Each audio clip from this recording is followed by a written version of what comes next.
નમસ્કાર, આપ જોઈ રહ્યા છો ન્યૂઝ ફોર ઇન્ડિયા અને આપની સાથે હું છું હંસિની।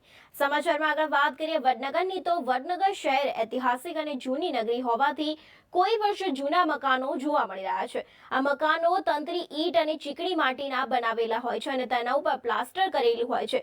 અમુક સમય દરમિયાન આ મકાનોમાં વરસાદી પાણી દિવાલોમાં ઉતરતું હોવાથી તેમાંથી રેતી પલળીને નીચે આવી જાય છે અને ઈંટોના ધોવાણના કારણે પડી જતી હોય છે। તો વડનગરની અંદર આવા જૂના અને જર્જરિત મકાનો જોવા મળી રહ્યા છે અને ગળામાં મકાનનો માલિક બહાર રહેતા હોવાથી વરસાદી પાણીના કારણે પડી જતા હોય છે અને આ મકાન પડવાથી બાજુના મકાનને પણ નુકસાન થતું હોય છે। તો વડનગર નગરપાલિકા દ્વારા જૂના જર્જરિત મકાનોના માલિકોને નોટિસ આપીને કોઈ જાનહાનિ ન થાય તે માટે કાર્યવાહી કરવી જોઈએ। સાથે જ વડનગર ચીફ ઓફિસર ભૂપેન્દ્રભાઈ ગઢવી જોડે ટેલિફોનિક ઉપર વાતચીત કરવામાં આવી હતી, ત્યારે વડનગર નગરપાલિકામાં ઇન્ચાર્જ તરીકે મુકેલા અને હિંમતનગર નગરપાલિકામાંથી વડનગર નગરપાલિકાના 2 પાલિકાઓ પણ સંભાળે છે।